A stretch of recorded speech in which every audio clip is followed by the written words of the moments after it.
Hello students. तो हमारी breathing and gases section की महत्वपूर्ण heading, important heading respiratory values अच्छे से समझना।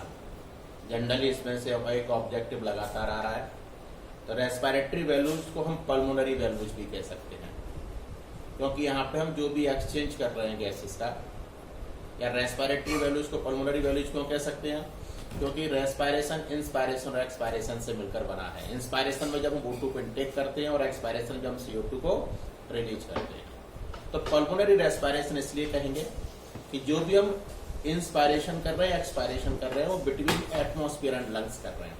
और लंग्स का नाम चूंकि प्लूरा होता है, तो प्लूरा से पल्मोनरी रेस्पिरेशन। यहाँ पर हम जो भी रेस्पिरेटरी वैल्यूज या पल्मोनरी कैपेसिटीज लेंगे, उसको एक इंस्ट्रूमेंट के द्वारा रिकॉर्ड करते हैं, उसको स्पायरोमीटर कहते हैं।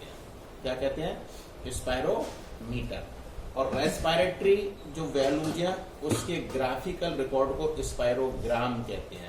फिर याद रखना, रेस्पिरेटरी वैल्यूज के रिकॉर्ड को स्पायरोग्राफ नहीं कहते, स्पायरोग्राम कहते हैं। What is the spirogram? Respiratory values का जो रिकॉर्ड है, तो graphical recorded of respiratory values is called spirogram. तो बोले सर स्पायरोग्राफ क्या होगा? स्पायरोमीटर का नाम स्पायरोग्राफ होगा। जो इंस्ट्रूमेंट है उसको स्पायरोग्राफ कहेंगे। उल्टा है, जनरली ग्राफ ग्राफिकल रिकॉर्ड होता है, बट यहाँ पे ग्राम ग्राफिकल रिकॉर्ड होगा। तो अब यहाँ पे आप देख पा रहे होंगे, हमने इसको 4 कैटेगरीज में डिवाइड किया है। सबसे पहले क्वाइट ब्रीदिंग, अच्छे से समझना। क्वाइट ब्रीदिंग का मतलब होता है हम एक ब्रीथ में जितनी O2 लेते हैं और जितनी CO2 छोड़ते हैं, उसको क्वाइट ब्रीथ कहते हैं। तो O2 और CO2 की बात नहीं है, या एयर की वैल्यू की बात है। तो क्वाइट ब्रीदिंग में हम नॉर्मली 500 ml एयर लेते हैं और 500 ml एयर रिलीज करते हैं, उसको क्वाइट ब्रीदिंग कहते हैं।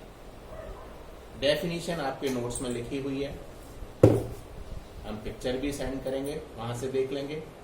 क्वाइट ब्रीदिंग को फिर समझो कि हम एक बार में हमने 500 ml एयर ली और फिर हमने 500 ml एयर को रिलीज किया, इसको हम क्वाइट ब्रीदिंग कहेंगे। तो डेफिनेशन क्या होगी? Volume of air which intake और रिलीज ड्यूरिंग क्वाइट ब्रीदिंग।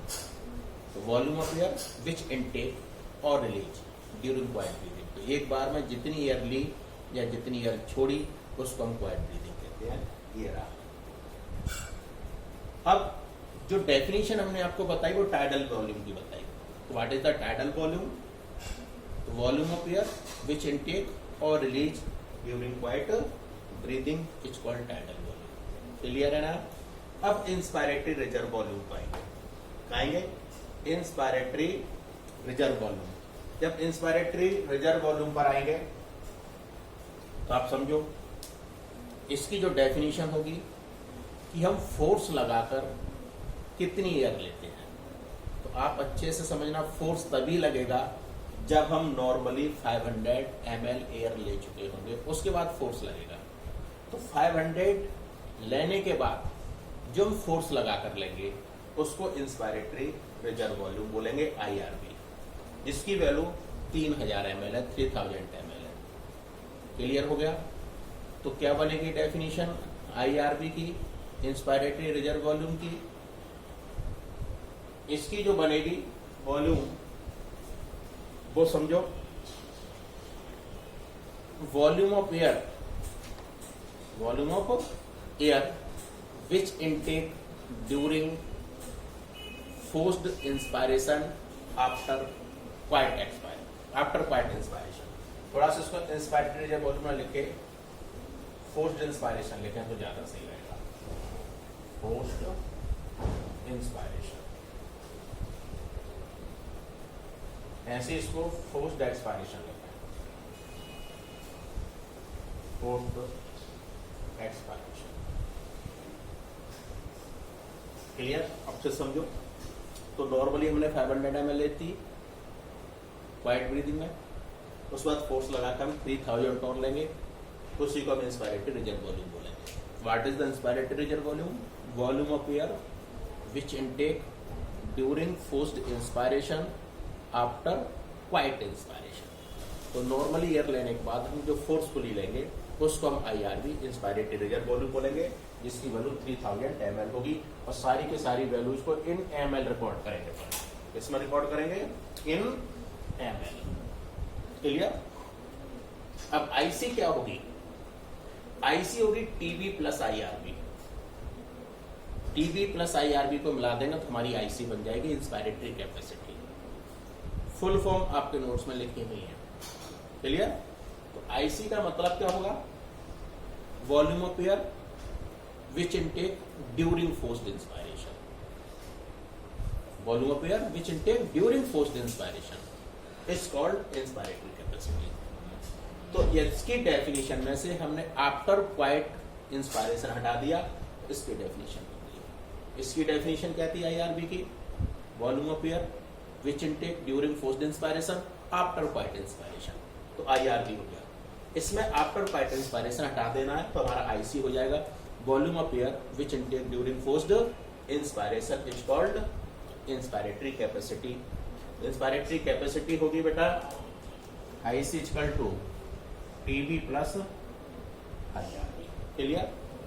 इसी तरह से हमारी ERB, तो IRB जो थी उसमें ले रहे थे फोर्सफुली, ERB में फोर्सफुली रिलीज करना है।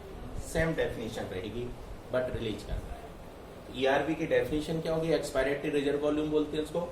इसकी वैल्यू होती है 1100 ml। इसको समझो, volume of air which release during forced expiration after quite expiration. तो फोर्सफुली एयर आप तभी छोड़ पाओगे जबकि नॉर्मली छोड़ दोगे। तो नॉर्मली कितने छोड़ोगे? 500। तभी तो क्वाइट ब्रीदिंग में लेते हैं और छोड़ते हैं। तो इंस्पायरेटरी रिजर्व वॉल्यूम पढ़ रहे थे तो अपन ले रहे थे, अब एक्सपायरेटरी रिजर्व वॉल्यूम पढ़ेंगे तो छोड़ने की बात करेंगे। तो volume of air which release during forced expiration after quite expiration. Clear? अब EC सेम वैसी हो जाएगा जैसे IC था। तो IC TB प्लस IRB था, तो EC हमारा हो जाएगा TB plus ERB। Same definition, volume of air which release during forced expiration after quite expiration यहां से बैठा देंगे तो हमारी EC की डेफिनेशन मिल जाएगी। तो volume of air which release during forced expiration is called expiratory capacity, जो कि 1600 ml होगा। अब रेजिडुअल वॉल्यूम, रेजिडुअल वॉल्यूम को हम अपने लंग्स में प्रेजेंट उस एयर को काउंट करेंगे जो हम फोर्सफुली छोड़ दें, उसके बावजूद भी हमारे लंग्स में कुछ एयर रहती है और ये एयर हमारे लंग्स में ब्रीदिंग के लिए, फिर वापस ब्रीदिंग की प्रोसेस को स्टार्ट करने के लिए जरूरी होती है। अगर ये 1200 ml से कम हो गई तो लंग्स में ब्रीदिंग की प्रोसेस स्टॉप हो जाएगी। और ये एयर तभी कम हो सकती है जब हमारे लंग्स के अंदर पानी वगैरह चला जाए या हम डूब जाए किसी जगह, तो पानी अंदर जाएगा लंग्स में, फिर 1200 ml एयर जो है वो बाहर आएगी, उसका कुछ पार्ट बाहर आएगा, फिर हमको पानी से निकाल भी लिया जाए, पानी को भी बाहर निकाल दिया जाए तो भी हमारी ब्रीदिंग स्टार्ट नहीं होगी जब तक कि हम अपने लंग्स के अंदर माउथ टू माउथ एयर डाल के 1200 ml एयर नहीं कर देते। क्लियर? इसलिए आपने मूवीज में देखा होगा, यदि कोई डूब जाता है, निकालने के बाद उसका पानी निकाला, पानी में से निकाला पर्सन को, फिर पानी निकाला और उसके बाद दूसरा साथी उसका माउथ टू माउथ ब्रीदिंग करके उसके अंदर एयर भर रहा होता है। वो एयर जब तक 1200 ml नहीं हो जाएगी तब तक लंग्स की प्रोसेस स्टार्ट नहीं होगी। क्लियर? तो क्या है residual volume? Volume of air which present in lungs after forced expiration. तो फोर्सफुली एयर को रिलीज कर दो, उसके बाद भी लंग्स में जो एयर होगी उसको हम रेजिडुअल वॉल्यूम बोलेंगे। क्लियर?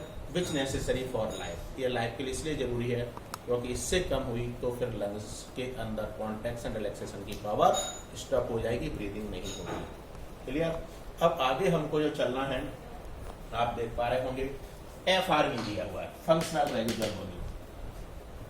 जैसे हमने रेजिडुअल वॉल्यूम बताया, जब आप फोर्सफुली एयर को रिलीज कर दोगे तो आपके लंग्स में 1200 ml एयर जो बचेगी, बट उसके बाद आप वर्किंग कंडीशन में नहीं रहेंगे।